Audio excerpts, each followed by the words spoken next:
The radar screen flickered once, then went completely dark. In the operations center of Forward Operating Base Sentinel, 23 miles from the Afghan-Pakistani border, the silence that followed was deafening. Staff Sergeant Rodriguez stared at the blank monitor, his coffee growing cold in his trembling hand.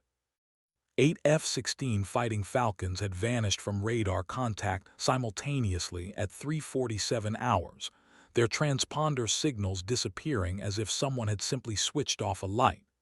No mayday calls, no distress beacons, just emptiness where moments before, 8 American pilots had been flying routine patrol over the Khyber Pass.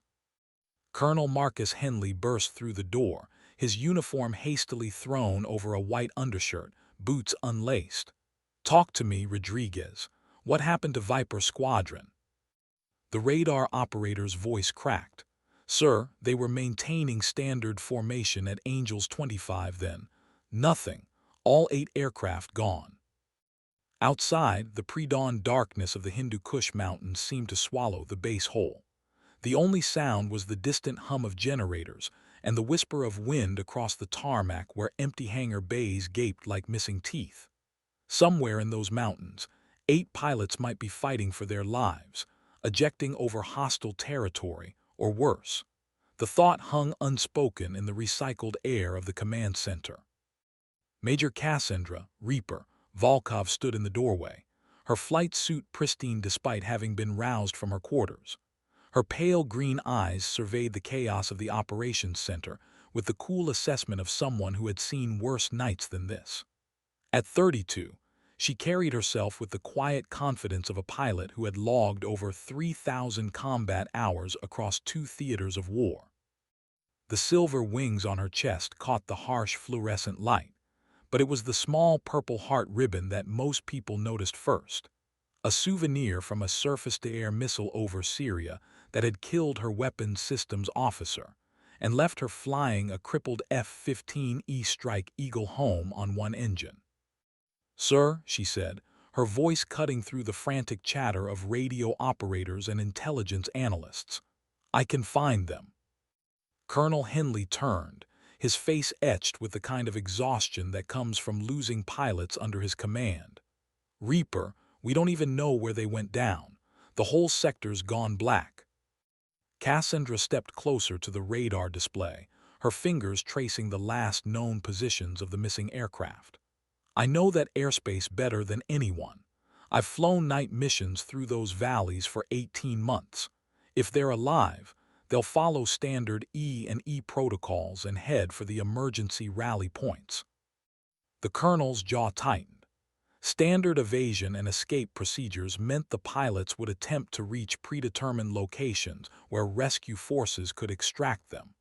But in the mountainous terrain of eastern Afghanistan, those rally points might as well have been on the moon. Captain Elena Vasquez materialized beside Cassandra, her dark eyes reflecting the same grim determination.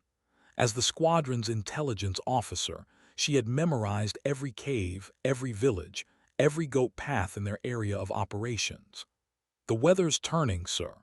If we don't launch a search mission in the next 2 hours, we'll have zero visibility until tomorrow night." Standing there in the harsh light of the command center, with the weight of 8 missing pilots pressing down on everyone's shoulders, Cassandra felt the familiar tightness in her chest that always preceded a dangerous mission. But this time was different. This time, she wasn't just risking her own life. She was asking to risk it for pilots who, until this moment, had barely acknowledged her existence. In a squadron where call signs like Maverick and Thunder dominated the ready room conversations, Reaper had always been an outsider, the pilot who had transferred in from Special Operations Command with a classified service record and a reputation for taking missions that other pilots wouldn't touch. "I can take a single aircraft," Cassandra continued, her voice steady despite the magnitude of what she was proposing. "Low and fast, under the radar coverage.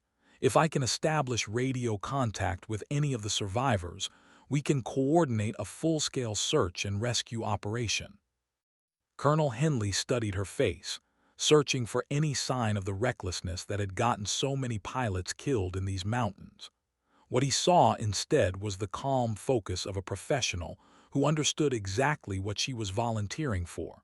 But understanding and approving were two different things. The clock on the wall showed 3:52 hours. Time was running out, and with each passing minute, the chances of finding the missing pilots alive grew smaller. In the distance, thunder rumbled across the peaks, bringing with it the kind of weather that turned search and rescue operations into suicide missions. The radio crackled to life, startling everyone in the room.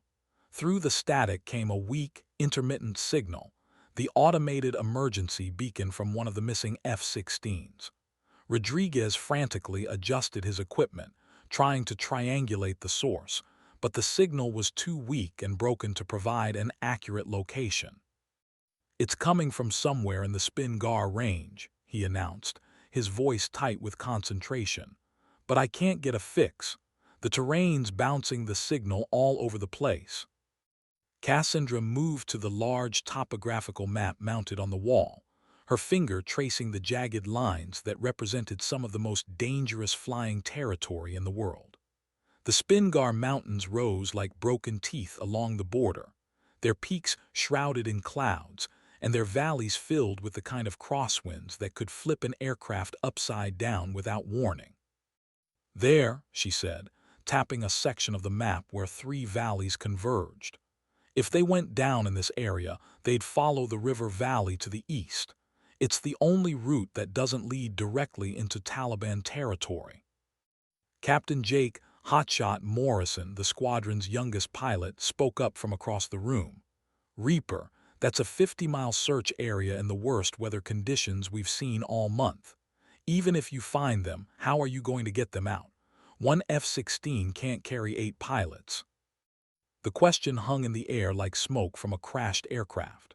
Cassandra had been asking herself the same thing, running through scenarios and contingencies, calculating fuel loads and flight times. The mathematics of the situation were unforgiving. A single fighter aircraft simply couldn't mount an effective search and rescue operation across such a vast area. "I'm not going out there to bring them home," she said quietly. "I'm going out there to find them and guide the rescue birds to their location. But first, someone has to be willing to go into those mountains and establish contact." Colonel Henley walked to the window overlooking the flight line, where the silhouettes of remaining aircraft sat like sleeping predators in the pre-dawn darkness. The wind had picked up, sending clouds of dust across the tarmac and rattling the aluminum siding of the hangars. In a few hours, that wind would become a howling monster that would ground every aircraft on the base. Weather reports scrolled across computer screens, painting a picture of an approaching storm system that would bring high winds, zero visibility, and the kind of turbulence that could tear an aircraft apart. It was exactly the wrong time to launch a solo search mission into hostile territory, but it was also the only time they had. "Reaper," the colonel said without turning around, "what makes you think you can succeed where an entire squadron failed to even send a distress call?" The question struck at the heart of what everyone in the room was thinking but hadn't dared to voice. 8 experienced pilots, flying in perfect weather conditions, had simply vanished. What could one pilot accomplish that 8 had not?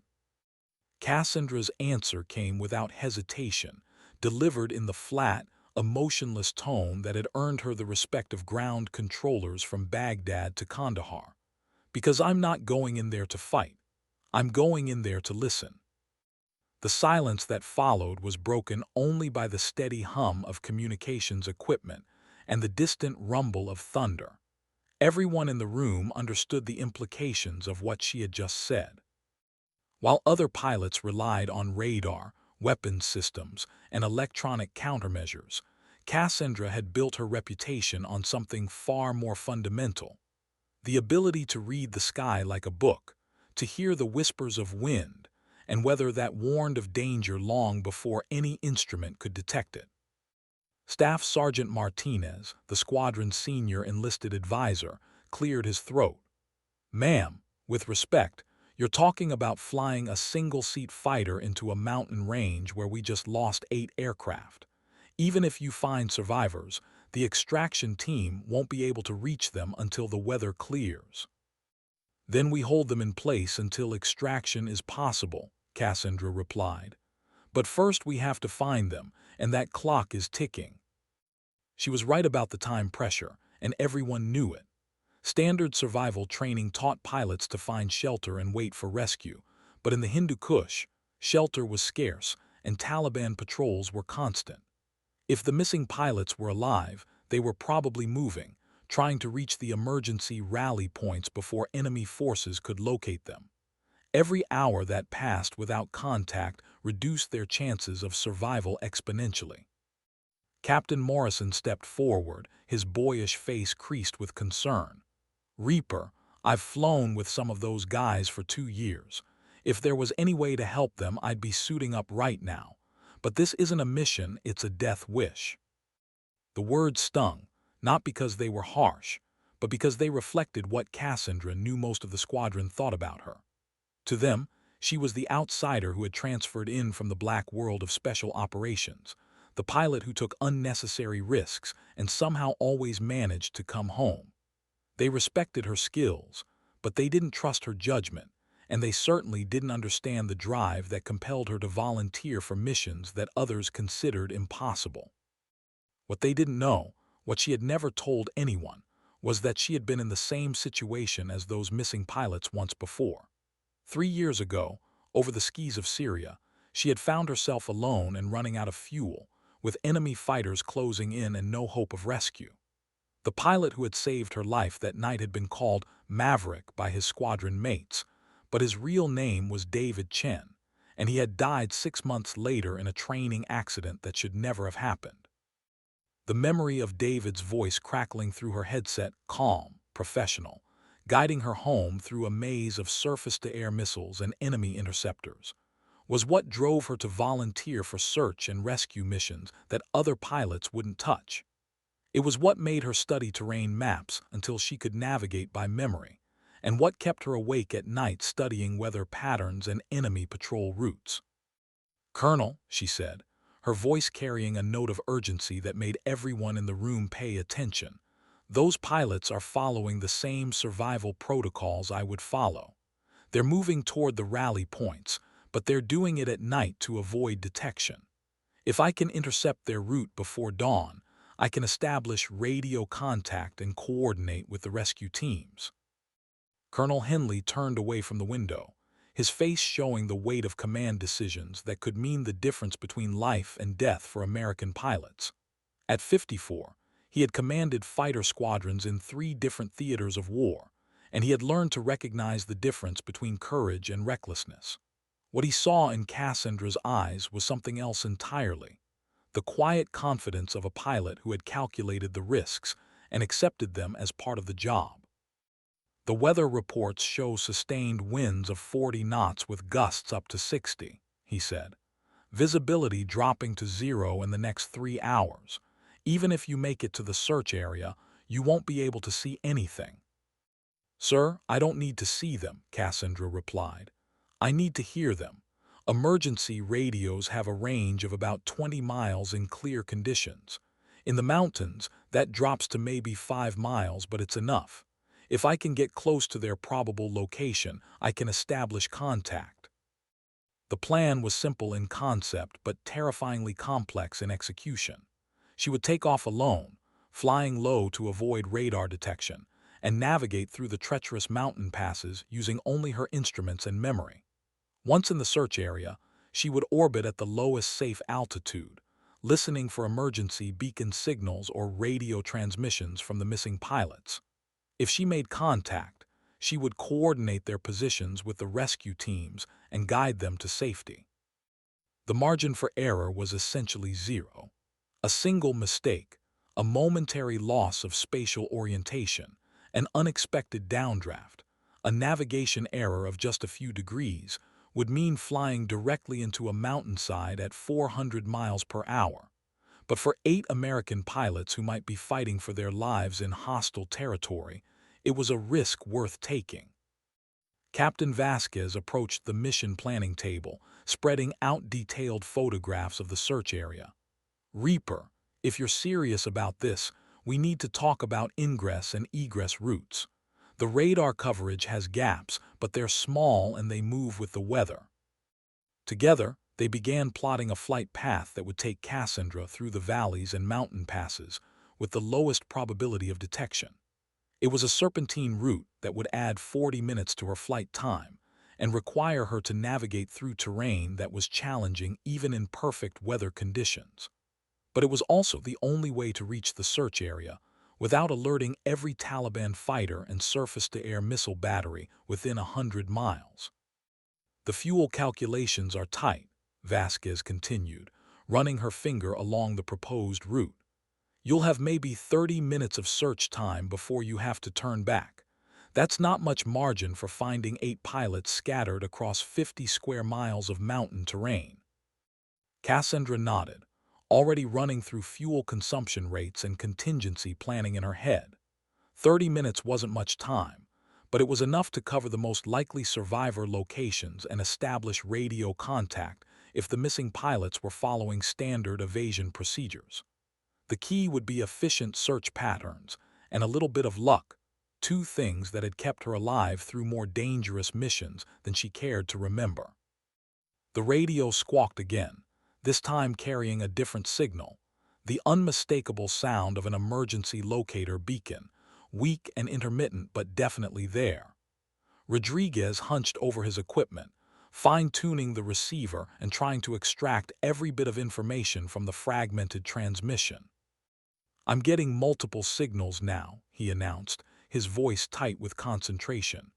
"At least 3 different beacons, all in the same general area. They're alive, sir. At least some of them are alive." The news electrified everyone in the room. 3 emergency beacons meant 3 pilots who had successfully ejected from their aircraft and activated their survival equipment. It also meant that somewhere in the darkness of the Hindu Kush Mountains, American airmen were waiting for rescue that might never come unless someone was willing to risk everything to find them. Colonel Henley looked at the weather reports one more time, then at the mission planning materials spread across the table. The mathematics of the situation were brutal: high probability of aircraft loss, minimal chance of successful rescue, and weather conditions that would challenge even the most experienced pilots. By every rational measure, it was a mission that should not be approved. But rationality had its limits when American lives were at stake. In the end, command decisions came down to something far more fundamental than risk assessments and probability calculations. They came down to the simple question of whether you were willing to leave your people behind. "Reaper," he said quietly, "get suited up. You launch in 20 minutes." The words seemed to echo in the suddenly quiet operations center. After all the planning and discussion, the moment of commitment had arrived with startling abruptness. In 20 minutes, Cassandra would climb into the cockpit of an F-16 Fighting Falcon and disappear into the same darkness that had swallowed 8 of her fellow pilots just hours earlier. As she turned to leave, Captain Morrison called out, "Reaper, wait." His voice carried a note of something that might have been respect or possibly fear. "Good hunting out there. Bring them home." She paused at the doorway, looking back at the faces of men and women who had finally stopped seeing her as an outsider and started seeing her as their last hope for bringing 8 missing pilots home alive. The weight of their expectations was almost as heavy as the responsibility she was about to shoulder, but it was a familiar weight, one she had carried before and would carry again if necessary. "I'll find them," she said simply, and then she was gone, leaving behind only the soft whisper of her flight boots on the concrete floor and the lingering scent of jet fuel that seemed to follow fighter pilots wherever they went. Outside, the first drops of rain were beginning to fall, and the wind was picking up strength as the storm system moved in from the northwest. In the distance, lightning flickered among the peaks of the Hindu Kush, illuminating the jagged ridgelines for brief moments before plunging them back into darkness.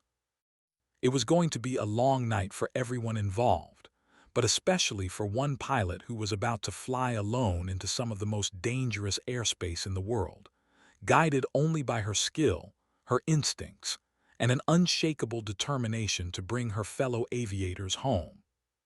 The maintenance crew was already pre-flighting her aircraft when she reached the flight line, their flashlights dancing across the sleek gray fuselage of the F-16 like fireflies in the darkness. Chief Master Sergeant Williams looked up from his checklist as she approached, his weathered face creased with concern. "She's ready to fly, ma'am," he said, patting the aircraft's nose with the affection of a man who had spent 30 years keeping fighters in the air. "Full fuel load, standard air-to-air configuration. I took the liberty of adding an extra survival kit behind your seat, water, rations, medical supplies, just in case." Cassandra nodded her thanks, understanding the unspoken message. In case she went down in the same mountains that had already claimed 8 aircraft, she would need every advantage she could get to survive until rescue arrived. The extra weight would reduce her fuel efficiency and maneuverability, but it was a trade-off worth making. She began her pre-flight inspection with the methodical precision that had been drilled into her during flight training more than a decade earlier. Every rivet, every control surface, every warning light received her careful attention. In the harsh world of military aviation, attention to detail was the difference between coming home and becoming another casualty statistic.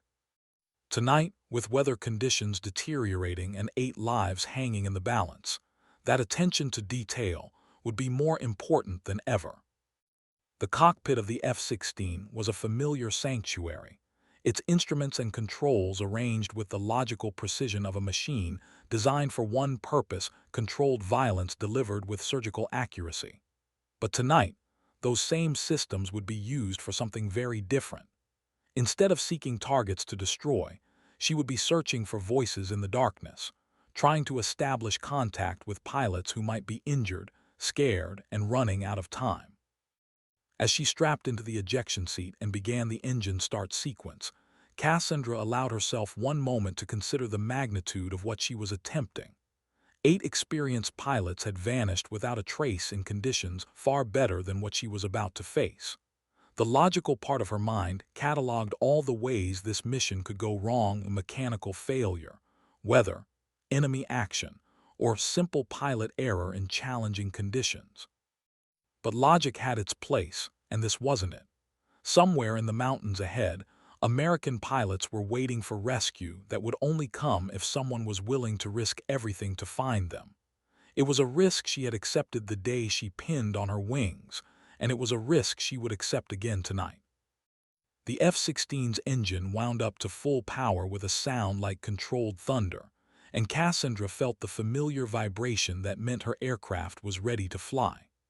In the darkness around her, ground crew members gave her thumbs-up signals and pulled away the external power carts and safety equipment that had kept her aircraft tethered to the earth. Sentinel Tower, Reaper 1, requesting taxi clearance for immediate departure. Reaper 1, Sentinel Tower, you are cleared to taxi runway 09. Winds currently 340 at 28 knots, gusting to 42. Visibility dropping rapidly. Are you sure about this, ma'am? The tower controller's voice carried a note of concern that was unusual for routine communications. Everyone on the base knew about the missing squadron, and everyone understood that this was not a routine mission. This was one pilot flying alone into conditions that had already claimed 8 aircraft, guided only by hope and determination. Sentinel Tower, Reaper 1 is mission ready, requesting immediate takeoff clearance. There was a pause, filled with the crackle of static and the distant rumble of thunder. Then, Reaper 1, you are cleared for takeoff runway 09. Good luck out there and Godspeed.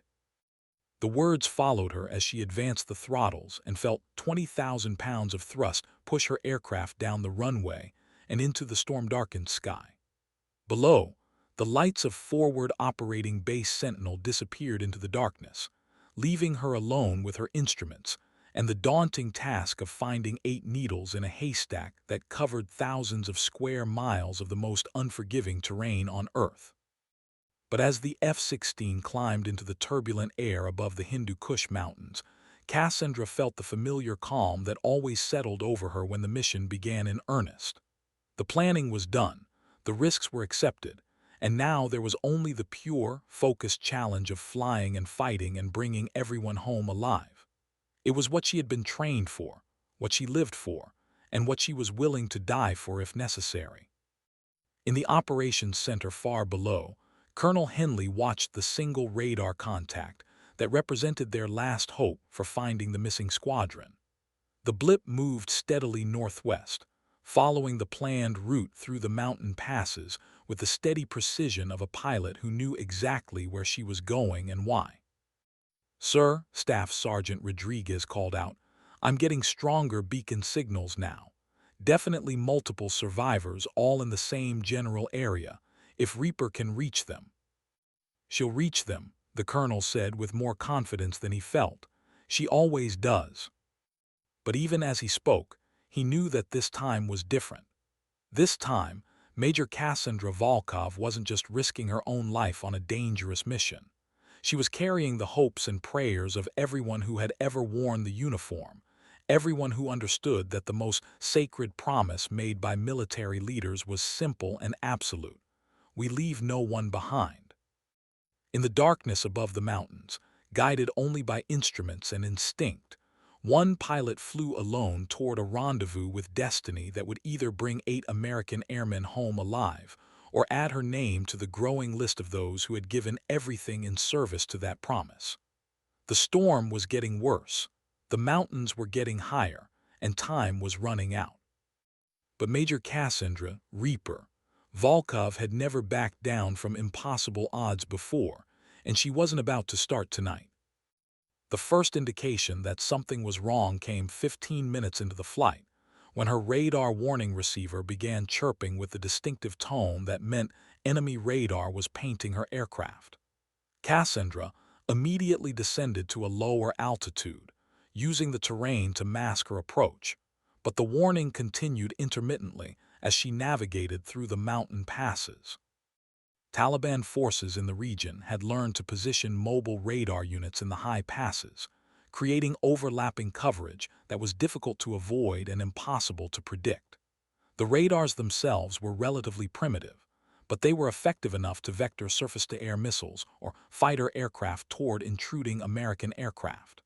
Tonight, with visibility near zero and communications limited, those radar sites represented a threat that could end her mission before it even began. Reaper 1, Sentinel Control, we're showing intermittent radar contacts in your area. Recommend you climb to avoid terrain. The voice of the air traffic controller crackled through her headset, distorted by static and the increasing electrical activity of the storm. Climbing would reduce the terrain threat, but increase her visibility to enemy radar systems, a classic catch-22 that had claimed the lives of too many pilots in these mountains. Sentinel Control, Reaper 1 maintaining current altitude. I have the terrain. It was pilot shorthand for, I know where I am and I can see well enough to avoid flying into a mountain. But in current conditions, it was more hope than certainty. The night vision system in her helmet was struggling to penetrate the clouds and precipitation, and her radar was being degraded by ground clutter and weather returns. Navigation was becoming an exercise in dead reckoning and educated guesswork, relying on compass headings and elapsed time to maintain course toward the search area. The GPS system was functioning, but its accuracy was being degraded by atmospheric conditions and the proximity of the mountains, which created multipath errors that could put her position off by several miles. 25 minutes into the flight, she reached the first waypoint on her planned route, a distinctive ridgeline that should have been visible even in poor weather conditions. But when she looked out of the cockpit, she saw nothing but impenetrable darkness broken occasionally by flashes of lightning that illuminated the clouds from within. For a moment, doubt crept into her mind. The logical part of her brain whispered that this was exactly how pilots got killed in these mountains, pressing on into deteriorating conditions, losing situational awareness, and flying into terrain that they never saw coming. The smart thing to do would be to turn around, return to base, and wait for better weather. But logic was a luxury she couldn't afford tonight. Somewhere in the darkness below, 8 American pilots were waiting for rescue that might never come if she turned back now. They were counting on her to find them, to establish contact, and to guide rescue forces to their location. It was a responsibility that weighed heavier than the aircraft she was flying. The emergency beacon signals were getting stronger now, crackling through her radio receiver with increasing clarity as she approached the search area. She could make out at least 4 distinct transmissions, which meant that more pilots had survived than they had initially hoped. The beacons were coming from a valley system about 15 miles ahead, in terrain that was challenging to navigate even in perfect weather. Reaper 1, any station, this is Viper 7. Do you copy? The voice cut through the static like a knife, clear and professional despite the obvious stress behind it. Cassandra immediately responded, her own voice steady and reassuring. Viper 7, Reaper 1. I copy you loud and clear. What's your status? Reaper 1, Viper 7. We have 8 souls on the ground, 4 walking wounded, 1 critical. We're approximately 12 miles northeast of Rally Point Alpha, moving toward the river valley. Can you provide extraction coordination? The relief in the pilot's voice was palpable, but it was tempered by the reality of their situation. 8 pilots on the ground in hostile territory, with at least 1 critically injured and weather conditions that would prevent any rescue attempt until the storm passed. But they were alive, they were organized, and they had established contact with friendly forces. Viper 7, Reaper 1 copies 8 souls, 4 wounded, 1 critical. I'm going to orbit your area and coordinate with rescue forces. Can you provide more specific location information? Reaper 1, we're following the main river valley northeast. We can see lightning strikes on the ridgelines to our west. We have strobes and can activate them on your command. Cassandra quickly plotted their probable location on her map, cross-referencing the terrain features with the emergency beacon signals she was receiving. The pilots were approximately 8 miles from her current position, moving through terrain that would provide good concealment from enemy forces, but would also make rescue extremely difficult. Viper 7, do not activate strobes at this time. I'm going to make a low pass through your area and try to establish visual contact. Continue moving northeast and maintain radio discipline. She banked the F-16 into a descending turn, following the contours of the valley system toward the survivor's reported position. The radar altimeter showed her flying barely 300 feet above the valley floor, close enough to the terrain that a momentary distraction could be fatal. Through the darkness and storm, she caught a glimpse of something that didn't belong, a brief flash of orange light that disappeared almost immediately. It could have been lightning reflecting off water, or it could have been the emergency strobe from a survival kit. She circled back for another look, flying even lower this time. Viper 7, Reaper 1. I think I have visual contact with your position.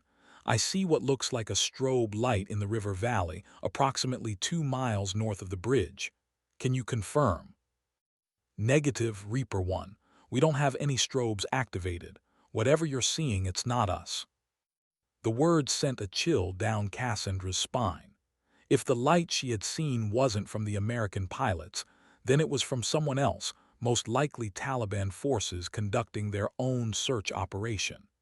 Enemy fighters who were looking for the same downed pilots she was trying to rescue.